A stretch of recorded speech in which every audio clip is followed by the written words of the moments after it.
নমস্কার। Seven week news নেটওয়ার্কে আপনাদের সকলকে স্বাগত। আর এই মুহূর্তে আমি চন্দন সেনগুপ্ত এবং আমার সঙ্গে রয়েছেন শ্যামল পাল। আর আমরা রয়েছি নিন্দুকের ডায়েরি খুলে। নিন্দুকের ডায়েরি আপনারা জানেন, অতীতে বারবার বলেছি, আমরা রবীন্দ্রনাথকে আধার করে এই সেগমেন্টটা চালু করেছিলাম।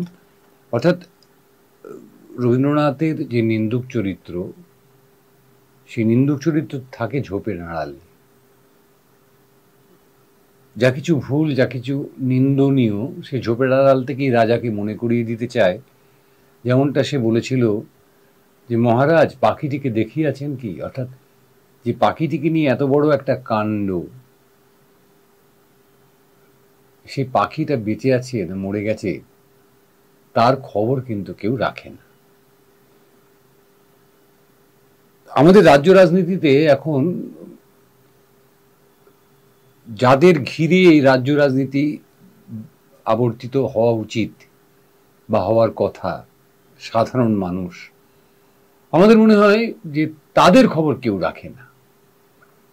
আমরা খবর রাখছি কাদের? আমরা খবর রাখছি ওই আপনার আদানিদের, আমরা খবর রাখছি আম্বানিদের, আমরা খবর রাখছি ওই বেলঘড়িয়ার জয়ন্ত সিংয়ের, আমরা খবর রাখছি আপনার সিথি বা কাশীপুরের অভিজিৎ মণ্ডলের, আমরা খবর রাখছি বীরভূমের অনুব্রত মণ্ডলের, আমরা খবর রাখছি পার্থ বাবুর মানে পার্থ চ্যাটার্জির, খবর রাখছি বালু মল্লিকের, খবর রাখছি শেখ শাহজাহানের। তো দেখুন, এরা কেউ সাধারণ মানুষ বলে তো আমার মনে হয় না। কারণ এরা আমাদের থেকে একটু একটু বেশি বিখ্যাত, বেশি ধনী, বা যে যে অর্থেই বলুন না কেন, আমাদের থেকে একটু উচ্চতায় বেশি বলেই তাদের খবর আমরা রাখছি। আমরা খবর রাখছি এটাও যে ওই আম্বানির ছেলের বিয়েতে কে কি মেনু হয়েছিল, কে কে এসছিলেন, কে কি জামা কাপড় পরেছিলেন। কিন্তু আমরা এটা খবর রাখছি না যে কালকে সকালে আমার বাড়িতে কি রান্না হবে। আমরা এটা খবর রাখছি না যে আগামীকাল আমার যে বাড়িটা, আমার যে ছোট্ট জমির ওপর যে আমার বাড়িটা, সেটা আমার থাকবে কিনা, তার কোনো গ্যারেন্টি আছে কিনা।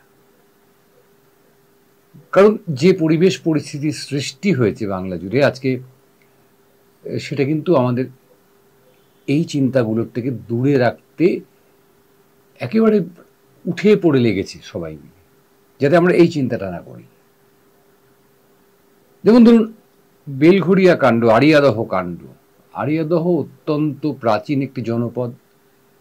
আড়িয়াদহের ঐতিহ্য, ইতিহাস, সংস্কৃতি, সে সম্পর্কে যদি আমরা মানে আলোচনা করতে বসি, অনেক বিস্তারে আলোচনা করতে হয়, সে আলোচনায় গেলাম না। কিন্তু আড়িয়াদহ গ্রাম যে অত্যন্ত প্রাচীন একটি জনপদ, সে বিষয়ে কারোর কোনো দ্বিধা থাকা উচিত না। সেই আড়িয়াদহ গ্রাম হঠাৎ করে সারা বাংলা শুধু নয়, সারা দেশে বিখ্যাত হয়ে উঠল একটি নামের জন্য। কি নাম? জয়ন্ত সিংহ। আমরা স্টাইল করে ওই জয়ন্ত সিং বা জায়েন্ট সিং এসব বলতে রাজি নই, কারণ যার যা নাম তার নামেই তাকে বলবো। এবং ঘটনা প্রবাহ তো চলছিল অনেক দিন ধরেই, শুনলাম, জানলাম। 2021 সালের ভিডিও প্রকাশ হলো। কেন 2021 সালের ভিডিও 2024 সালে প্রকাশ হলো, সে নিয়েও আমাদের মাননীয় মুখ্যমন্ত্রী উষ্মা প্রকাশ করলেন। এবং যিনি ভিডিও প্রকাশ করলেন তাকেও পুলিশ ডেকে পাঠালো যে সেই বা এত দেরিতে কেন ভিডিও প্রকাশ করলেন। কিন্তু সব কিছুরই তো একটা কার্যকারণ থাকে। আমরা সেই কার্যকারণটাই খোঁজার চেষ্টা করি নিন্দুকের ডায়েরিতে। কার্যকারণটা এই যে এই জয়ন্ত সিং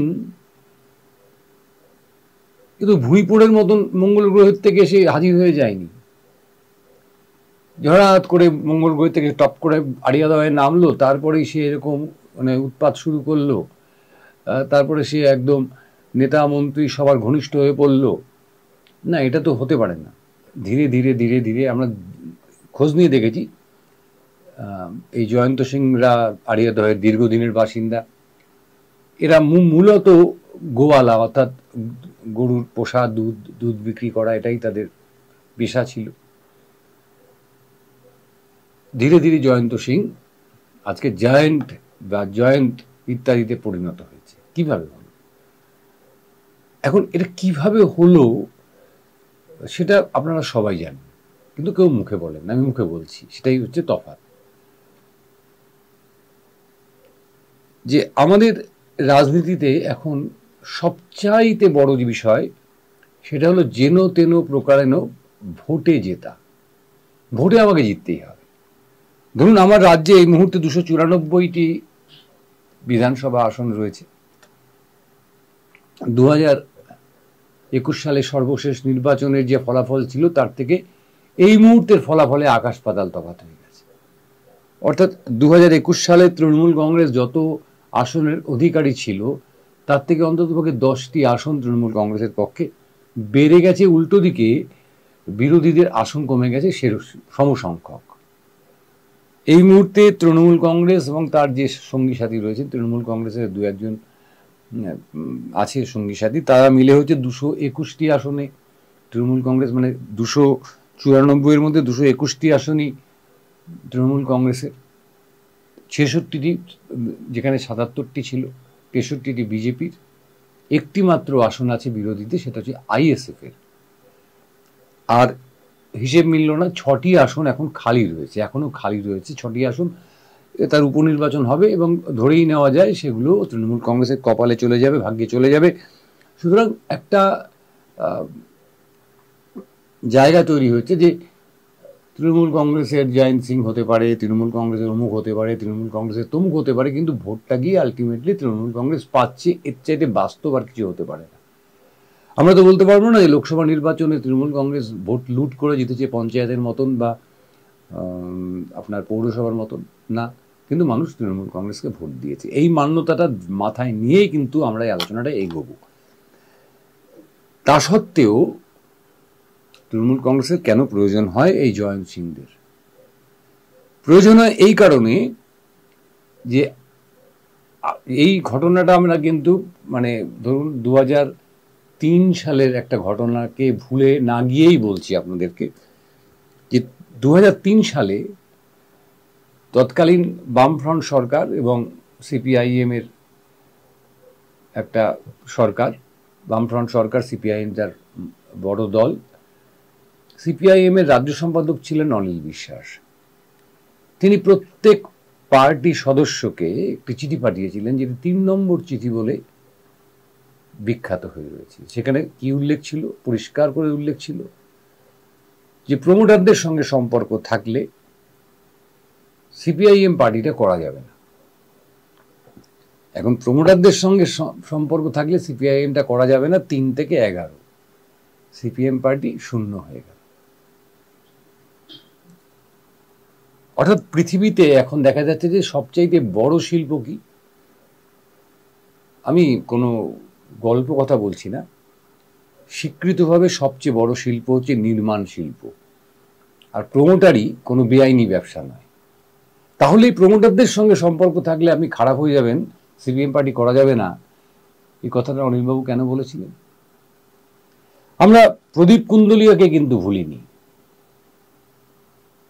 প্রদীপ কুন্দলিয়া সিপিএম এর সময়কার একজন প্রমোটার ছিলেন। তাহলে প্রমোটিং কোনো বেআইনি ব্যবসা নয়, অথচ সেই প্রমোটারের সঙ্গে যদি সম্পর্ক থাকে তাহলে সিপিএম পার্টি করা যাবে না। আর 15ই জুলাই কামারহাটিতে দলীয় কর্মী, দলীয় নেতাদের সঙ্গে মিটিংয়ের পর, বিধায়কের সঙ্গে মিটিংয়ের পর, পৌরপ্রধানের সঙ্গে মিটিংয়ের পর সৌগত রায় ঠিক একই কথা বললেন যে প্রমোটার বা সমাজ বিরোধীদের সঙ্গে সম্পর্ক রাখলে তৃণমূল কংগ্রেস করার দরকার নেই। এখন এইটাই আমি বুঝতে পারছি না যে প্রমোটিং বা প্রমোটারি ব্যবসা যারা করেন তারা কেউ বেআইনি ব্যবসা করেন না। আমি ধরে নিচ্ছি তারা কেউ গুন্ডাও নন। তাহলে তাদের সঙ্গে সম্পর্ক রাখলে পার্টি করা যাবে না কেন? 2003 সালে সিপিএম বলেছিল, আজকে 2024 সালে এসে তৃণমূল কংগ্রেসের সাংসদ প্রকাশ্যে সেটা ঘোষণা করলেন।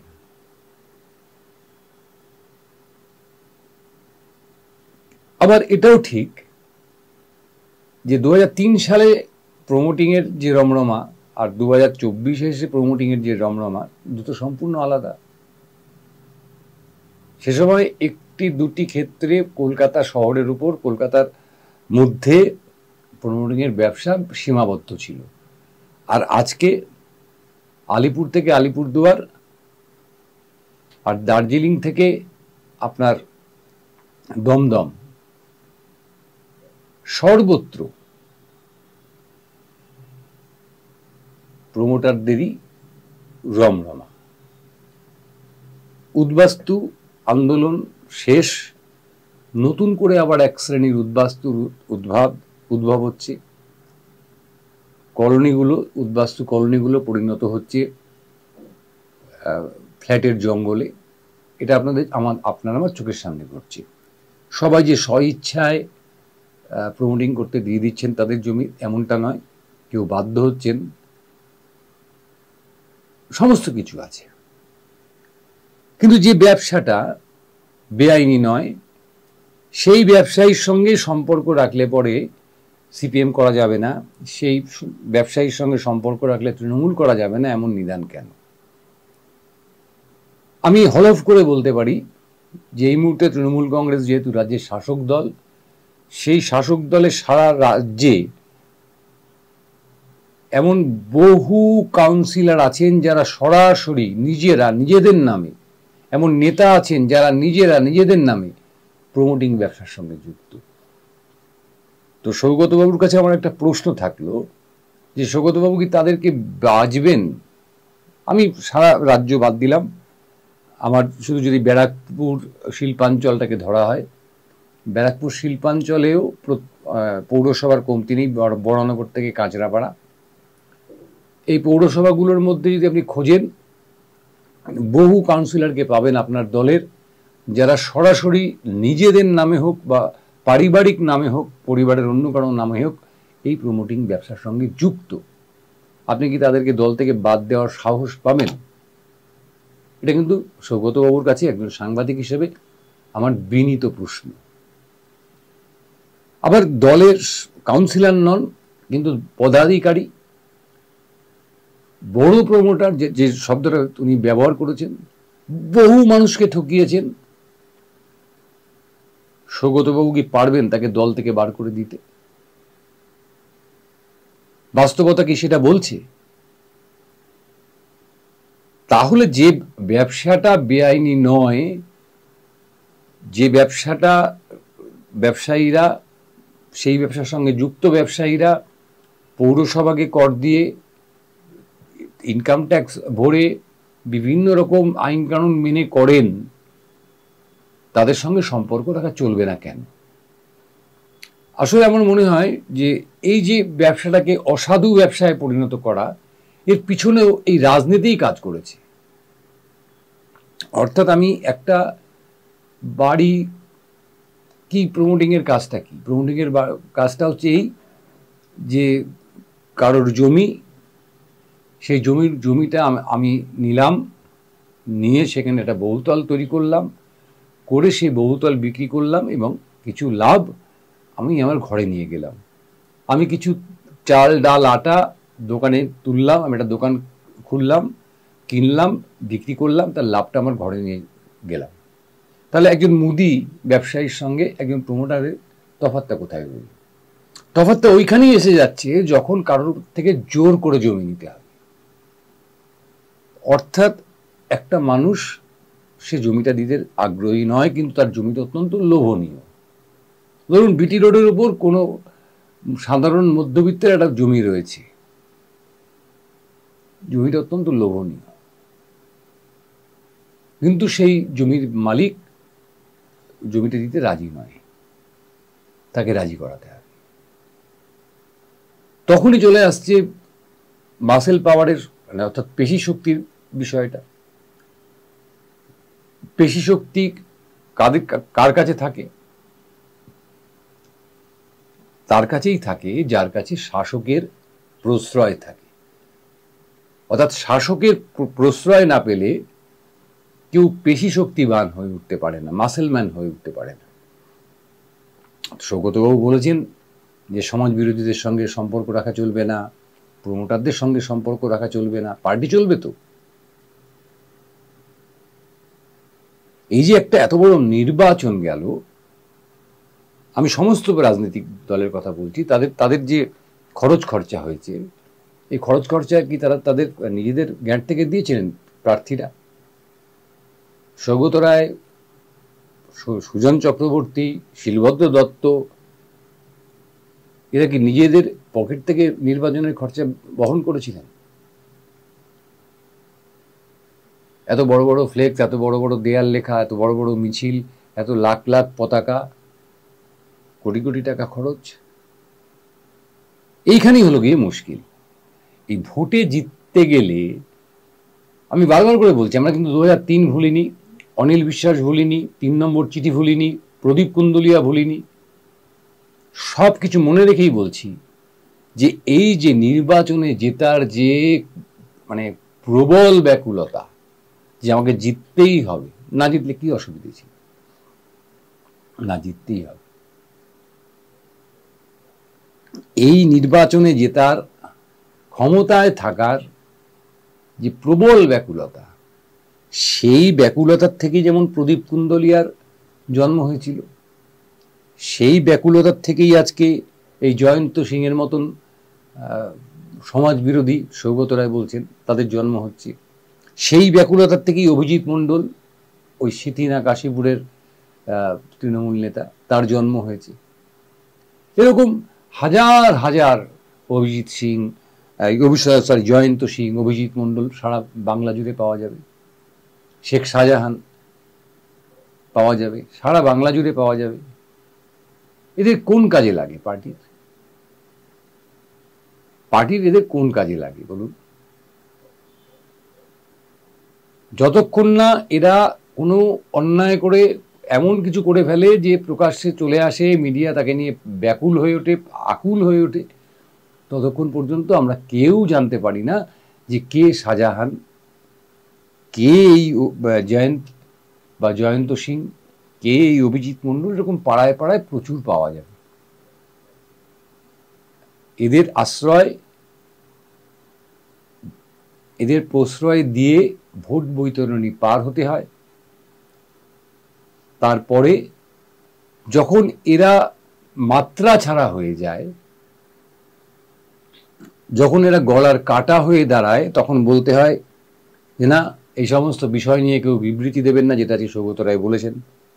বড় প্রমোটার সমাজ বিরোধীদের সঙ্গে সম্পর্ক রাখা যাবে না, যেটা আজকে সৌগত রায় বলেছেন। অতীতে আমরা অনেক ভুল করে থাকতে পারি, আজ থেকে আর হবে না, মানে 15ই জুলাই 2024 থেকে কোনো ভুল হবে না। যা হয়েছে ভুল হয়ে গেছে। আর সবশেষে সংবাদ মাধ্যম তো আছেই, কারণ সংবাদ মাধ্যমের বিরুদ্ধে অভিযোগ হচ্ছে যে আপনারা যদি জানতেন তাহলে আগে বলেননি কেন।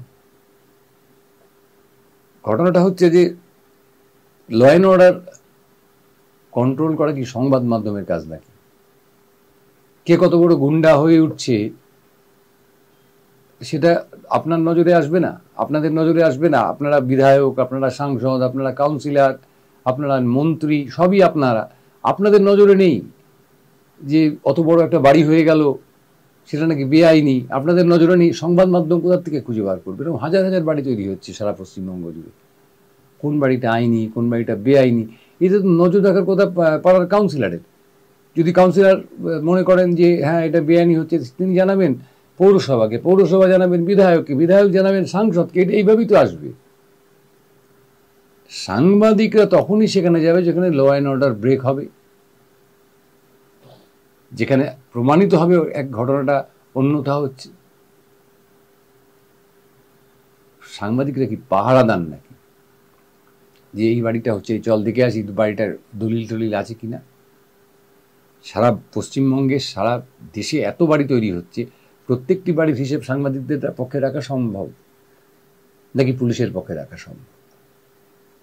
যেটা দোষ করছেন 2003 সালে বামেরা, সেই দোষ করছেন আজকে 2024 সালে এসে তৃণমূল কংগ্রেস।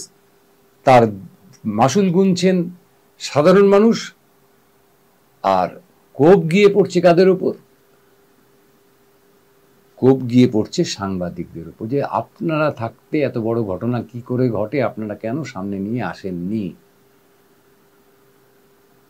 কার মাথায় মানে কার ধরে কটা মাথা থাকে। আজকে যখন 1 জুলাই 2024 একটি পরিবারের উপর এই জয়ন্ত সিংয়ের অত্যাচারের কাহিনী প্রকাশ্যে এলো, কেউ সাহস করে বলল, তারপরের সাহসটা কিন্তু আমরাই দেখিয়েছিলাম যে কিভাবে একের পর এক ঘটনা এই জয়ন্ত সিং ঘটিয়েছেন, আমরাই প্রকাশ্যে এনেছিলাম, আপনারা আনেননি। আপনারা প্রথমে পাশ কাটাতে চেয়েছিলেন, যখন দেখলেন পাশ কাটানো গেল না, তখন আপনারা এই নিদান দিলেন যে কোনো নেতা বিবৃতি দেবেন না ইন্ডিভিজুয়াল। মূলত মদন মিত্রকেই সাবধান করা হলো, কারণ মদন মিত্রই বেশি মুখর ছিলেন। বড় প্রমোটারের সঙ্গে সম্পর্ক রাখা যাবে না। আমি চ্যালেঞ্জ করছি যে যারা ইতিমধ্যেই কাউন্সিলর নির্বাচিত হয়ে রয়েছেন, ইতিমধ্যেই দলের বড় বড় পোস্ট দখল করে বসে আছেন, তাদের অনেকেই স্বনামে বা বেনামে এই প্রমোটার ব্যবসার সঙ্গে যুক্ত। তাদেরকে দল থেকে কি বার করে দিতে পারবেন? আর যদি সমস্ত কিছু করেন, তাহলে মানে এই সমাজ বিরোধীদের সঙ্গে সম্পর্ক রাখবো না, দুষ্কৃতীদের সঙ্গে সম্পর্ক রাখবো না, প্রমোটারদের সঙ্গে সম্পর্ক রাখবো না, তাহলে 2026-এর ভোটে একটা পতাকা লাগাবার পয়সা থাকবে তো? জানি না কি হবে। আমার এই নিন্দুকের ডায়েরি আপনাদের পছন্দ হতেই পারে, নাই হতে পারে, না হওয়ার সম্ভাবনাই বেশি। কারণ যে কথাগুলো বললাম, সেই কথাগুলো যারা শুনবেন তারা প্রত্যেকেই রাজনৈতিকভাবে আমার চাইতে অনেক বেশি সচেতন। যে কথাগুলো 2003 সালেও শুনেছিলাম, 2024-এ এসেও শুনলাম। আমরা শুধু দেখার অপেক্ষায় থাকলাম। সবাই খুব ভালো থাকবেন। আর 7 অ্যাওয়েক নিউজের মতন একটি ছোট্ট অর্বাচীন চ্যানেলকে আপনারা যেভাবে সহযোগিতা করছেন, যেভাবে ভালোবাসছেন, এই ভালোবাসাটা অটুট থাকবে। আপনাদের সাবস্ক্রিপশন মানে আমাদের সাবস্ক্রাইবার আরও বাড়বে আপনাদের আশীর্বাদে, সেই আশা রেখে আজকের মতন নিন্দুকের ডায়েরি বার করলাম। সবাই খুব ভালো থাকবেন। জয় হিন্দ।